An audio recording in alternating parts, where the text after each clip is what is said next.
guys, for those of you who don't know me, my name is Kenzie and I'm so happy that you found my channel.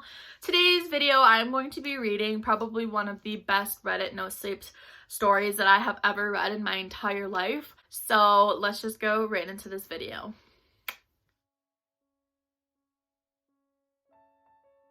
And I'm going to be reading it off of my computer, so I'll be looking away. I was never the type to join a sorority. My twin sister Chell begged me to rush with her the summer before our freshman year approached. But I think she knew deep down I was a lost cause. I was a band geek in high school and a band geek I intended to remain.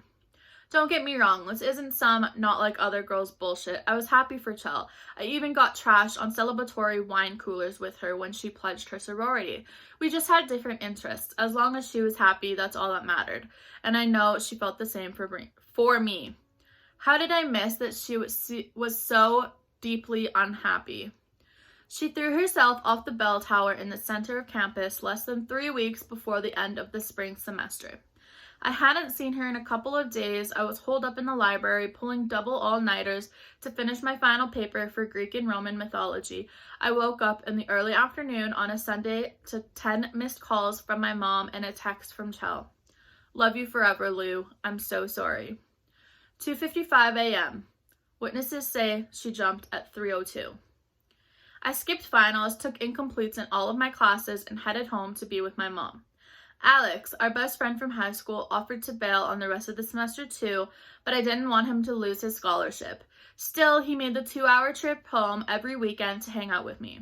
We didn't talk much. It still hurt too much to remember the good times, and I didn't care much about the present. But it was better than drinking alone, and Alex was generous with sharing his weed. My mom insisted I get back into the swing of things this fall. I decided just to do half-time course load, mostly focusing on finishing up the classes from last semester. I moved into a solo room in the dorms that's more the size of a closet than a real livable space. I didn't mind being alone. I kind of preferred it that way. Alex, though, thought that the solitude was bad for me. Or at least that's what he claimed when he dragged me along to a Greek party last weekend. Chell was popular by the guys in his fraternity, he said, and they'd all been asking about me. Worried I really didn't want to go, but Alex wouldn't let up. It's what Michelle would want, Louise. Asshole, even if he was right. That's how I found myself last Saturday in the passenger seat of Alex's BMW driving out in the middle of bumfuck nowhere. I quickly realized I had no idea where the hell we were or where we were headed. I'd never been to a frat party with Chell. Navigating a sea of sweaty dudes who smell like PBR isn't my ideal night out. But I was pretty sure most frat houses weren't 45 minutes from campus, tucked away off a dirt road that didn't even have a name on Google Maps. I gotta get comfy. I picked at the fraying thread on the hem of my sweater, one of Chell's. It was bright green and haphazardly cropped at the waist in a homemade chop job. It wasn't my style at all, and I never would have worn it before she was gone. But that night, wearing it gave me confidence, like she was there with me. So what's the deal with this party anyway? Or are you driving me out in the middle of nowhere to murder me? Alex rolled his eyes and fished out a piece of black cardstock out of the mess of napkins on his center console. You are cordially invited. The Sisters of House Omega welcome you to our fall semester culling. Attendance is mandatory. Only the true of heart will remain until dawn. Will that be you, Alex? Did all the guys in the house get one of these? I turned the paper over where an address and time was listed. Country Road 5, midnight. Yeah, about a week ago. We're still trying to figure out who's hosting. It's not this Omega sorority? Alex laughed at me, not unkindly. There's no such thing, Louise. I frowned. A party in the middle of nowhere, hosted by nobody? I was already starting to regret abandoning my resolve to live this semester as a hermit. None of this is creeping you out? What does it mean? Culling, anyway. It's just for dramatics. See who can stick it out all night, you know? Maybe there's a prize. And you know what? He grinned and slapped me on the thigh. I slapped him back.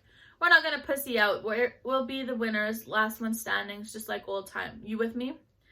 I'll turn into a pumpkin after 2. I'm serious, Lou. So am I, Alexander. He knew I hated being called Lou. Chell always called me Lou. Besides, are they even gonna let me in? I didn't get one of these.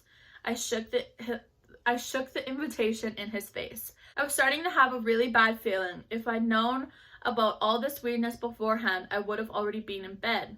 Tossing and turning on my lumpy twin mattress, brainstorming ways to beg Professor Dixon for yet another extension on my first paper sounded better than stumbling into the plot of Texas Chainsaw Massacre.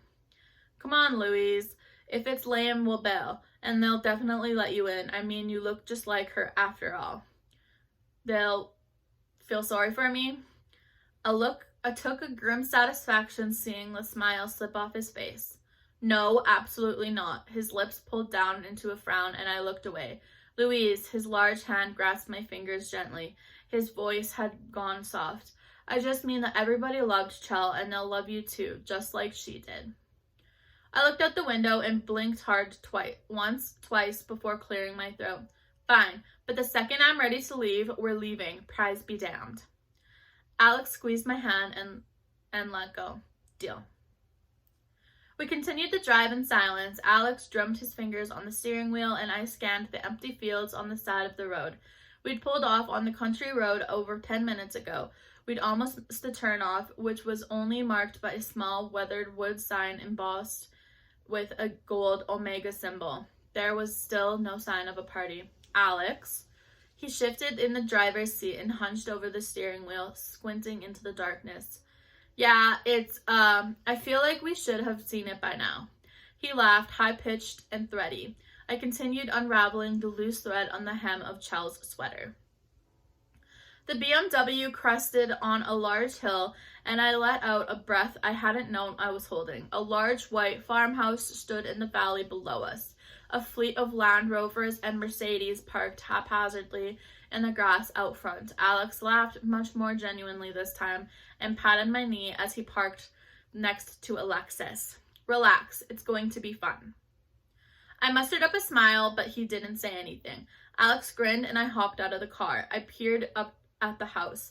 The facade was bright and cheery, freshly painted with the bright blue shutters flanking the windows. The front door was bubbly red. The interior, glimpsed through the open blinds, looked warm and inviting, and I could already feel the bass beat of the shitty pop song vibrating softly in my chest. It all looked pretty innocent. Maybe I could have a good time. For Alex. For Chell. The loud clunk of the passenger door opened startled me. Alex arched his eyebrow, forearm braced on the roof of the car. Are you coming, or were you planning on waiting in the car all night? I rolled my eyes and unbuckled. I socked him in the arm as I climbed out of the car. Let's have some fun, or whatever. I didn't need to worry about getting in the door. There was nobody checking invitations. We were greeted by a loud cheer of Alex when we entered the living room, the party well underway. A few guys ran up, thumping Alex on the back and nodding my way in a polite acknowledgement. I was suddenly enveloped in a bear hug by a man whose name I couldn't remember, overwhelmed by a cloud of axe and sour beer breath. We're so glad you can make it, Lou. We miss Chell so much. A chorus of drunk voices chimed in, booming in the small space of the foyer. Chell! Sour breath let me go to pump his fist in the air, and the boys all started chanting Chell's name. I couldn't decide whether I was endeared or disgusted. Alex flushed and elbowed one of his brothers in the ribs. I was about to give him shit when another, much more slender arm wrapped around my shoulders. Oh, Louise, I didn't know you were going to be here. Anna, the president of Chell's sorority, had crouched down to hug me. Her words were slurred, her movements languid and clumsy. But her big brown eyes were clear and focused when she pulled back. Anna had always liked Chell, took her under her wing when she first started pledging, and she'd always made me feel welcome in the house, so it was out of the ordinary that she looked concerned rather than pleased to see me.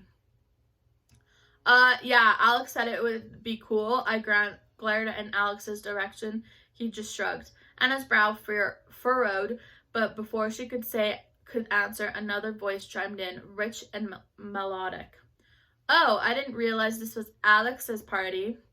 Anna froze and her eyes widened. Slowly, she turned to face three of the most beautiful women I had ever seen in my entire life. Despite their striking appearance, I don't know how that I could describe any of them now. It's all kind of fuzzy in my memory, but I do know that they were supermodel tall, willowy with bright eyes that seemed to stare right through you. One of the women, sparkling green eyes, boring into mine, spoke again in the same resonant tone. Anna, who's your party crasher friend? She smiled when she said it, and her tone betrayed no ill will, but I still shrank back behind Anna. Instinctively, I looked around again for Alex, but he had wandered off already. That set off distinct alarms in my head. After all of his promises that we would have stuck together. But I couldn't focus on anything but the woman in front of me. Anna grabbed my hand and squeezed it tightly. Uh-oh, you remember Chell, the girl I told you about? This is her sister Louise, and, well, I think Alex just thought. Another of the three women, gray eyes this time, stepped around Anna in one smooth motion, interrupting her rambling. She grabbed my hand out of Anna's and clasped it between both of her own. Her skin was cool, almost cold, but her grip was soft. I thought I was just rocking a stupid crush at the time, but the world seemed to tilt off-center when she bent down to meet me at eye level. Voice whisper soft yet strong enough to carry over the house music thumping through the floorboards. Darling, I'm so sorry about your sister, but I'm not really sure this party is your scene. Anna looked downright panicked by this point, falling all over herself to apologize to the trio. I scanned the crowd, and aside from Alex and a couple of his fraternity brothers, I only saw one other person at the party who looked familiar, a girl from Chell and Anna's sorority, Beth Stacy, who I knew almost nothing about. Chell had introduced me to her. A distinct part of me registered that I should be embarrassed, or that if Anna was panicking, maybe I should be too. Instead, I felt a strange sense of calm, content to follow wherever the voice might lead me. Of course, I didn't mean to cause any trouble. The third woman stepped forward and rested a graceful hand lightly on my shoulder. Bright blue eyes danced kindly. I couldn't look away. No trouble at all, sweetie. Just let me walk you to your car. A splinter of logic somehow managed to pierce the haze that had settled over my brain. I don't have a car. Alex drove me.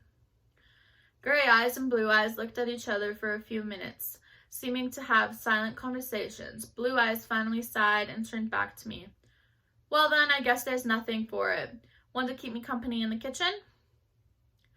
I could feel the dopey grin splinting my face, but I couldn't do anything to stop it. I nodded a bit too enthusiastically to be cool. Blue eyes laughed. It sounded like bells. My mind sunk deeper into the fog. It didn't even cross my mind to go find Alex. I forgot about Anna's frantic worry from the moments before. I let Blue Eyes take my hand and lead me further into the house. I felt safe with her. A peace I hadn't felt since Chell's death had washed over me.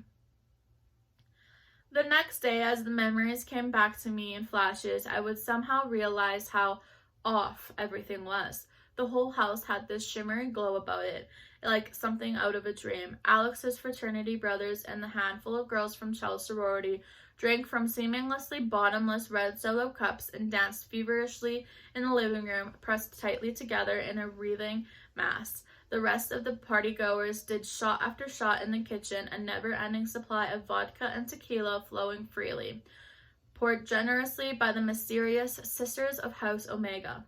The sisters themselves, each as stunningly gorgeous as the last, stunning around the party, laughing easily without actually partying themselves. All the while, those piercing eyes swept over the party was a calculated, unsettling intensity. Hindsight, of course, is 2020. At the time, I was too swept up in myself, too enraptured by ocean blue eyes to notice anything odd. I wish I could remember her name, Blue Eyes. In spite of everything that happened, I still find myself yearning to know more about her. She pulled me into a cozy bench seat in the corner of the kitchen, away from the worst of the noise. She tucked a hair strand behind my ear with long, graceful fingers, and the whole world fell away. She asked me to tell me about myself, so I did. I poured my heart out. I told her about what it was like coming out of high school from a small town in the Midwest and how supportive Chell always was, even when Alex wigged out and didn't talk to me for a month. I told her about my dreams of becoming a songwriter and making a break for the coast, about how that dream died with Chell because I couldn't imagine anybody else singing my songs but her. I told her about all the hopes and all my desires and the guilt of moving forward in my life, that Chell and I had always planned to live together.